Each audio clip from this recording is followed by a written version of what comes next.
morning, everybody. Hello, Leroy. What's happening? How are you, buddy? Good. Hell of Man. 2 days of football. Got to tell you. Let me tell you, what a few days of football, huh? Yeah, and But nothing. I don't care what the records are. I don't care what the stakes are. Nothing quite like ending the Jets season, huh? Nothing quite like ending the Jets season and just saying an early adieu to Aaron Rodgers. you know what I like? That was the best game Aaron Rodgers played all year. Right? He thought he was going to pull one off. But Like here's that. the other thing. You got to give some credit to that offense. They went down the field in nothing with precision. And Sanders missed the extra point, but make 4 field goals, 2 over 50. Sometimes you got to get the bad one out of the way. Sometimes. Dude, sometimes you got to get the demons I out of your know system. you better than that. You had the face on the cat ready to go. Nah, I didn't. He just came off of they said it on the broadcast. Marco, you know he was locked and loaded, right? I was. He was furious. No, I really didn't. I was like, all right, what are you gonna do? You know, because I didn't think, to be honest with you, when they went down the field that easily, I was like, oh, this is gonna be an easy day. I didn't think it was gonna be a back and forth struggle. Right. Well, was it? I mean, I don't know. See, I expect some struggles from the defense.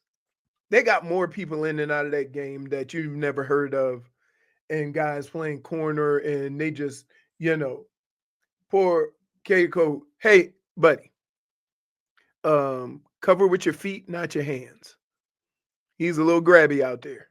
Yeah.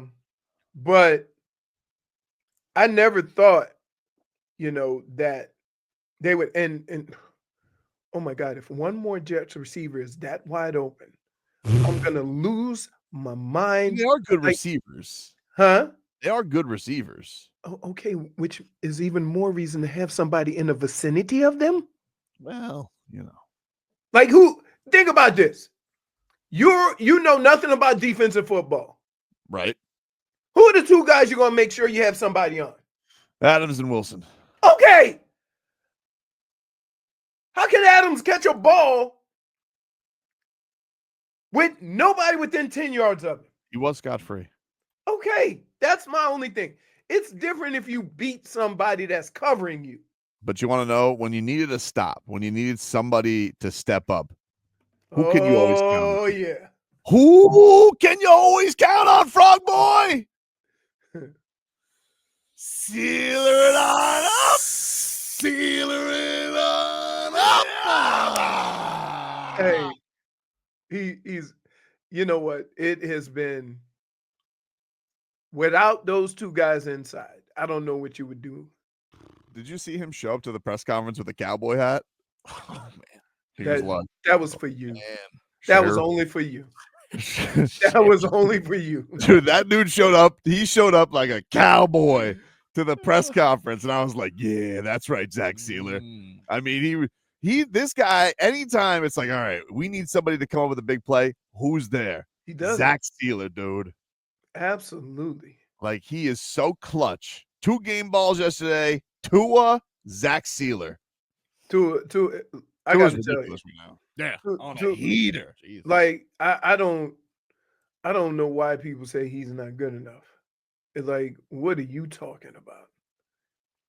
I mean, and to be honest with you, the one to Tyreek was just a little bit off.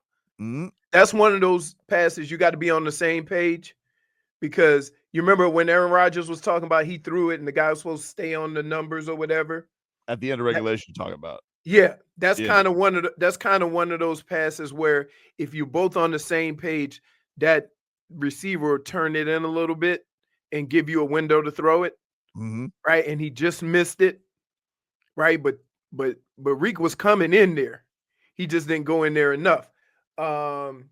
And like, yeah, I mean, you want to talk about precision. He slid without trying to get the first. And of course, we're not cheering to win. We're cheering to a sliding. Of course. And he still, wait a minute. Mobile. Now, he still got formed. Yeah. Which is crazy. Like, that's not a penalty because that's basically the same play that old boy from Houston, all he did was throw up a forearm. I'm telling you that Trevor Lawrence simply got hit for having too big a face. I still stand by that. So, like, it's true. He's too big. It's a huge noggin. It is a huge noggin. And then the worst game in the NFL, Jacksonville won. I did not watch a lick of that, but I didn't watch it either. I was surprised to see McCorkle on the winning end. I got to be honest with you. I saw a little bit of Bills and Rams at the Heat game. They had that on. That was a crazy one. That game was crazy. Yep, that was. I mean, I thought that the total was going to be 100. Nobody wasn't stopping nobody. Big play after big play. Josh Allen doing Josh Allen stuff. I mean, dude had, what was it? 300 plus yards passing, 80 yards rushing, 3 touchdowns passing, 3 touchdowns receiving. I mean, rushing. That's a day right there. I was reading something on Yahoo. Yeah. He broke the fantasy record. Right? Oh, yeah. Think of who had it before him. Very similar type numbers. Lamar Jackson. Nope. Newton? You're on the right path. Both of you. Oh, my goodness. I can't. When I tell you, you're going. Michael Vick? Yep. Okay. Michael Vick had 4 touchdowns. Obvious, right? Michael Vick had 4 touchdowns passing, 2 rushing, 300 plus yards, and 80 yards rushing. Yeah. No. But how many varmints did he throw in the clink? Hey, wait. He looked like he about to say, I reckon they thought they was going to beat us. Y'all thought you were going to come in this corral and beat the Fins? Zach Sieler thinks not. Why does he have to put his arms up and look like a cowboy, right? I mean, let me just say, if you walk into Zach Sieler's town and try and stir a ruckus, you ain't walking out. He's gonna meet you. He's gonna meet you at the at dawn for an old for a standoff, for a duel, and you're not beating his 6-shooter. Nope. No, sir. Look at that.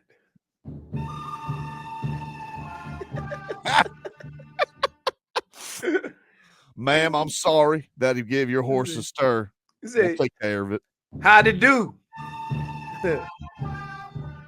Howdy. You need to have a nice little sack to end this whole ruckus here. You thought Aaron Rodgers was going to come into my town and put up 300 for the first time in 3 years and we weren't going to win? No, sir. Zach Sieler, sealering it on up. I didn't realize he hadn't thrown for 300 yards in 3 years. 35 games, right? But think about this. Yeah. Think about that. That is a bigger indication of you signing a name and not a player. Because if I put those numbers on anybody else, we would have been talking about it more. Right? Mm-hmm. They gave $50 million to a quarterback that ain't throw for 300 yards in 2 years. Sheriff, this receiver's getting 2 scot-free. Don't you worry there, Cater. I got it. Zach Sieler's on the case, the sheriff. And why? And it makes it worse. He got his shoulders hunched up, just like a cowboy. It looks like he walked up to a rogue poker game and goes, "We playing things on the level here, boys." All right, I'll take that sarsaparilla, Betsy. Heavens to Betsy. I mean, that was me when the Jets go up. I'm like heavens to Betsy, because I was like, oh, they're gonna lose to the Jets. No, they're not. Hey, Zach Sieler is on the case. So are we gonna move the goalposts? Because what Tua did at the end of that game was pretty amazing. You're going to move the goalpost back 10 yards, and Jason Sanders was still going to hit that kick. Oh, my goodness. It hit the net. That was a boot. Yeah. You move it 10 yards closer, though. He missed. No, so you understand what I'm saying, right? So Game-winning drive, dude. I mean, game-winning drive. Back-to-back. Back-to-back. Looked like ice in his veins. He was like, right. all right, we got it. Malik Washington, though, very clutch. You Woo, could see good return. Did you guys see the look Tua gave to Thomas Morstead when he called heads at overtime? He goes, idiot, fails never fails. Dummy. But yeah, so I mean, look, football's football. And I don't care who you playing on the other side, what the point spread is. They pros too. And sometimes you get look at what Kansas City's doing. Right? How have they won all these games in a row looking that way? Just find a way.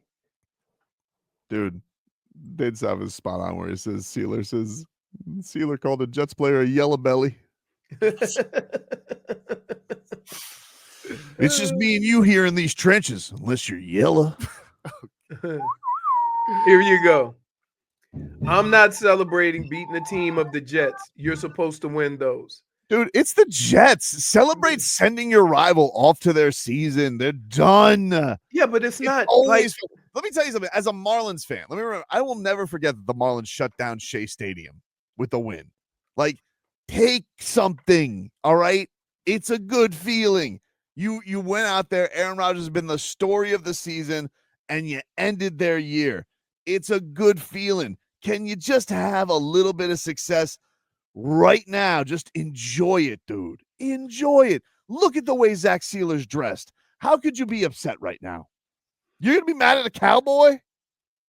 Right. It's just amazing. Like, because I thought that was a good win.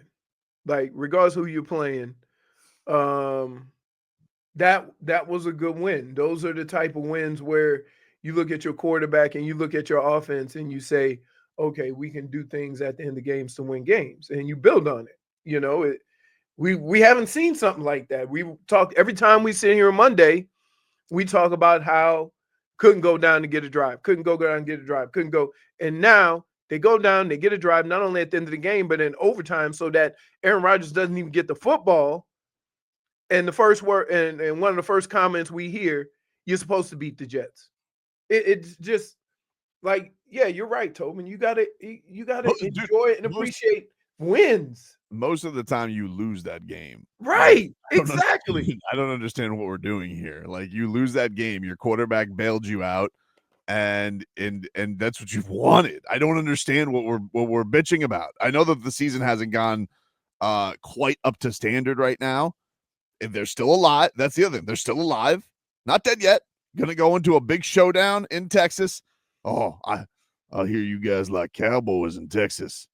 Let me put on my Stetson, CJ Stroud, because I'm coming after you.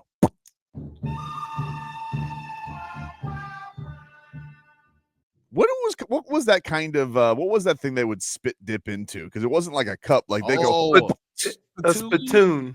A spittoon? Yeah. Zach Sieler definitely has a spittoon in his house. Man, that's good though. It's a fact. They struck the defense was horrible all the way up until the end. The quarterback definitely bailed them out. Yes, that's what the team does. Crazy. They struggled all the way to the end, but they came over with the plays. Go look at the scores, bro. How about Jonnu Smith didn't do anything until overtime? How crazy was that? They just was like, you know, Jonnu Smith, time for you to take over. Yeah, man. Maybe that was probably the game plan. Not probably the game plan, but the fact that they probably looked, what? One target today? Yeah, let's give him the ball 3 times in a row. During the game, though, to be honest with you. Yep. The whole point of offensive and defensive football is they concentrate on concepts and not players. And that's why offensive teams move players around. So you can put a different guy than you used to seeing in that, say, concept, that route concept. So if you run a guy deep and then you run a guy shallow and then you run a guy intermediate, if you change those 3 guys, if they're covering guys, somebody's going to be open. So a lot of times defenses will cover concepts, you know, so they'll get it. The offense will get in a formation. Here's what Tyreek does here. Here's what this guy does here. And one of the reasons why you can't be so upset about what Tyreek is doing is because basically what they're doing is They're taking one guy and running him deep and then bringing a square in. Now, that squaring guy could be different every time. It could be Tyreek. It could be Waddle. So that's why you notice those square-ins were the guys catching the balls because they didn't want to give up a deep ball, regardless of who was running deep. So then you take both Tyreek and Waddle and run them on deep routes and get them out of there. And now you got Jonnu Smith. And so you keep playing this chess game, but defenses, unless they play a lot of man-to-man, don't really cover players. And I'll give you a perfect example. That's why A.J. Brown was upset. You see what I mean? Because there were situations in that game where he was single covered because they had moved him around and the concept warranted that guy to be single covered and they weren't throwing it to him. In fairness, A.J. Brown does seem like the most upset person to be 11-2 in the history of football. They are, but you know what it is? It's that whole aura around that team. Like everybody was so, when the season started, was so down on the coach, the quarterback, the players, right? And now that they're 11-2, everybody still got that mush on their face without realizing we're 11-2. And you got to get over. And here's what players normally don't do. So I'm shocked that I'm seeing this with a team that's 11-2. But normally, no matter how bad you're playing, you take the win and you move on. But for some reason, they are complaining now and got mush mouth over wins. It's how says Zach Sieler ate his post-game meal out of a can around a fire. Don't forget, outside of his outside of his RV. Witcher. We'll take a break. Back with more after this. Previously on Leroy. Just because he is a back that fills a need doesn't mean he can fill that need. WQAM. Oh, I'm going at it. With who, dude? Huh? Who? Twitch. Oh man, who's getting it? You know, they're doing the complaining. We should have never been that close, you know, and I'm like, hey man, have you watched football yesterday? Like the Eagles barely got by Carolina, right? Carolina's feisty. Right. This year, the Browns have beaten both the Steelers and the Ravens. Not yesterday, though. Not yesterday. No. Yesterday. No. Jameis, they delivered him from pick sixes, but not picks. Somebody pointed that out on Twitter. He's got to be very specific with this. It's like a genie. You got to be very specific with your prayers. You know, look at what I mean. The Kansas City Chiefs are going to break a record for most wins in close games, regardless of who they play. And we don't even okay, because it's Kansas City. Like a win is a win in this league. Stop trying to make it seem like, oh, we should have did this, we should have did that. You go every week and you try to win the game. You don't even know. And guess what? In your mind, in your game plan, in your prep, you have an idea of how you would like the game to play out based on what you've seen. Right? But then the game starts. And it's nothing like that. So you're on the sideline scrambling, trying to get, blocking schemes, adjust routes and all this stuff. And you're adjusting the whole game. So you want to get out of that with a win. The game very rarely plays out like you think. And also, guys, I understand, not every win is going to be impressive. Since when, in the history of fandom, is it not fun beating the Jets? Right. That's the other thing. Rivalry game. Guess what? What are we doing? Hey, what do you want, dude? We won. My school is playing in the McFatter Bowl or something. Right? Is that your daughter's high school? It doesn't matter. You know why? We beat Ohio State. Playing to that flag. Well, right. That's it. So, Started and I think some of these guys are complaining it wasn't a big win because they're Jets fans. Oh, you think so? Yeah. I think people are. I get all of this stuff. I get it. I get the frustration. I get where the season has gone. Yes, All I of get that. it too. I understand. I'm not somebody who's going to dismiss anybody who's frustrated about the season. And yeah, they're a flawed team. We've known this. They can't run the ball. Man, they can't run the ball anymore. Oof. Teron Armstead might be cooked for the year. Right. Here's what I think. It's not they can't run the ball. It's how they're trying to run the ball. And I've said this for the last few weeks. Like, you have to be able to line up with 2 tight ends and a fullback and say, come get some. And every team that has success, right, has the ability to do that.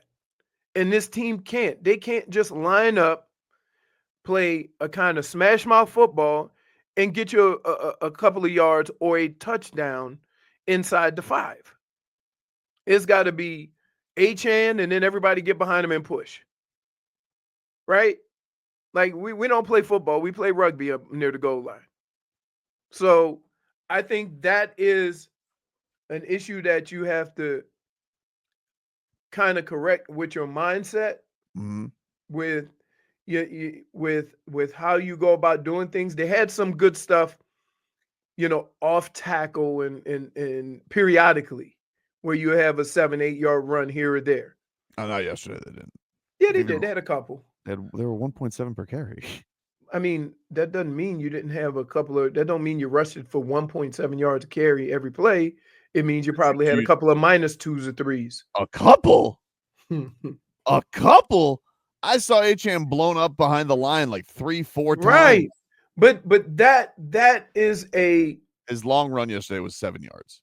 Mentality. Right? That's that you got to fix that. And I believe that will be the change in this offense even more. Like, not, it's like once they picked up on it and once they start scheming for your runs and your outside runs, like, you got to be able to fix that. Tua, he finishes the game. First Dolphins, it's Dan Marino, 3 straight 300 games, 33 of 47, 331 yards, 2 touchdowns, including a game winner to Jonnu Smith. This was Tua after the game on why all of a sudden it was the Jonnu show in overtime. I think he came. I think Jonnu came up to Mike and had to have said something to Mike to get him more included, maybe. And that's what ended up happening. And it's super cool because throughout the game, he never said anything. When he got targeted once, it wasn't a drop. It was like that was on me. And so after that, like, not seeing the ball, that can get this, that can be discouraging. But he never blinked, and we gave him opportunities off that first screen. Like, that was a tip ball. Just the focus that he had to still catch that was great. And that's Jonnu being Jonnu, man. This is a different Jonnu that you guys seen, So this is the new and improved Jonnu. Pause all the way up, dude.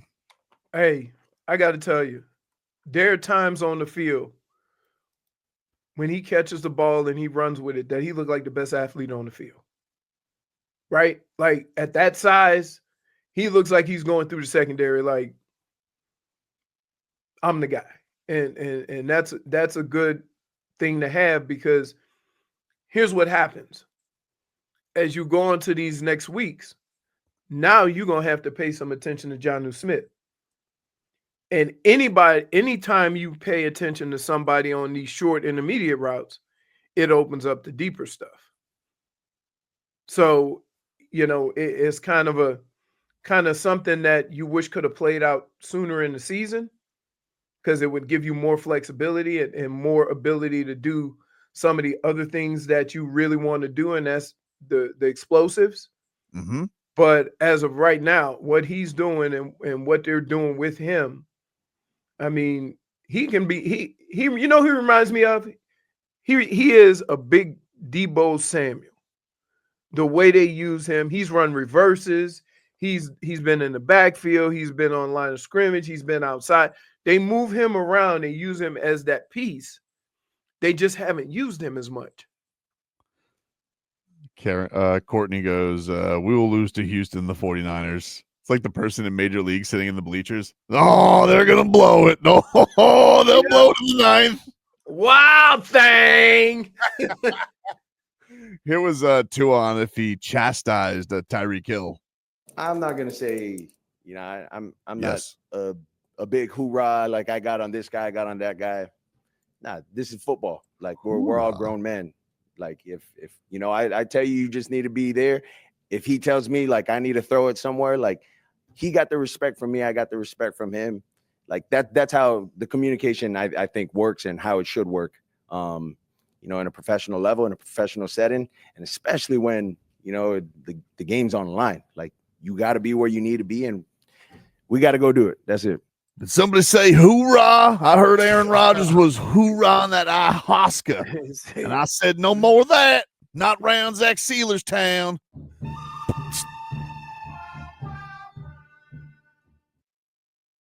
I mean, Zach Sieler is just he's not for hoorah. Could you imagine like if you were causing too much noise and you were Zach Sieler was your neighbor? Hey, I need you to keep it down. I'm gonna need you forever. No, first he goes, howdy neighbor. He said, I'm gonna need you to keep that dead noise down, otherwise there'll be trouble. Mowing hours were 4 hours ago. Right now, sleeping time. Well, No way Zach Zach Sieler has a riding tractor. Oh yeah, dude. He probably only got a 10 by 10 spot. He pull out the tractor in the garage. He's just remember Chris Weidman, how into his hardware, his lawn hardware Chris Weidman was. That's exactly what Zach Sieler is. The latest and greatest. Even got a silencer for quiet mowing. Josh Hart says Sieler looks like he was walking around with a Bud Light post game. Oh man, Tough. Manly. Say Sieler has a knife and pliers on his belt at all times. Oh, he's got a utility belt for sure. For sure, dude. That's so great. yeah, it was a good win. Was Aaron Rodgers with the season? Was he accountable or was he weird? Do we know? Like, I think he said that the moisture in the air and the aliens at Bayside really distracted him. I think, if I'm not mistaken, or something about Art Basel. Art Basel. You know what? That was good. Aaron, your season's over. What do you got to say? I'm going to Art Basel. Art Basel. That was a great week for us to schedule him in Miami. Art Basel weekend, a total distraction. Oh yeah, pretty good. Take a break. More to come here on the show. Back after this.